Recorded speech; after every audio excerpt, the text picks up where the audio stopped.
All right, ladies and gentlemen, we are here. As you can see, this is the MajorMelanin, author Darciea Houston, and we are about to do our weekly lesson in how to identify produce that is still fit for use or that needs to be completely discarded. So take it away, Major. All right, so we have a few things. As we got our donation today, we had some issues in the sorting room that we would like to talk about on safety.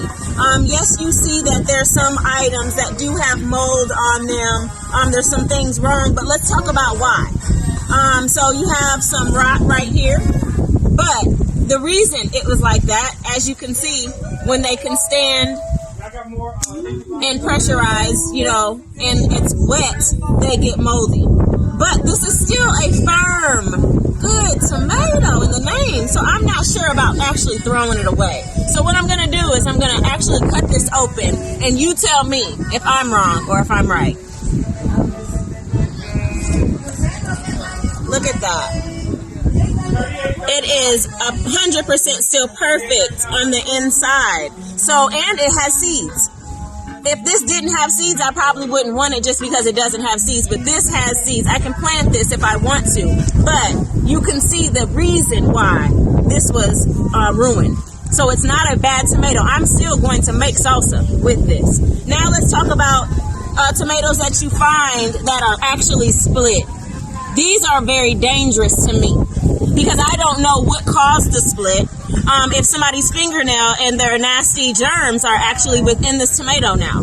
So it's going to heal back over, but it might heal with an infection or disease or something in it. So I don't want to give this to you, nor do I want you buying these particular tomatoes. Now, if you grow the tomatoes and you knew that it failed or it had too much water and you understood why it scabbed over, then definitely consume. But I personally would not consume a tomato given to me or that I'm purchasing in that manner.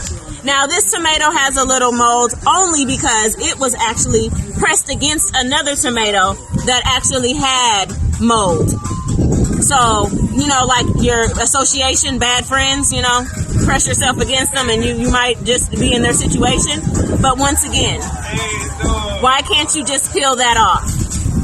It is perfectly fine on the inside. Now I can marinate my meat with this. Tomatoes are very acidic. They help break down the collagen in flesh.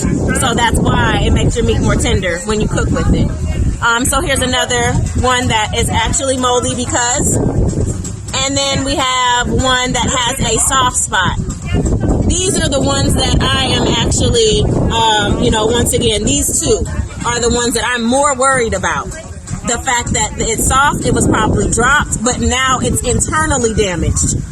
See, we had external damage on, stuff like this. This is external, but this could be internal issues for you. And that's MajorMelanin. That's our lesson from Keepin and Friges. Keep your life together. Yes, indeed. And if I can steal from Spike Lee, that's the truth, Ruth.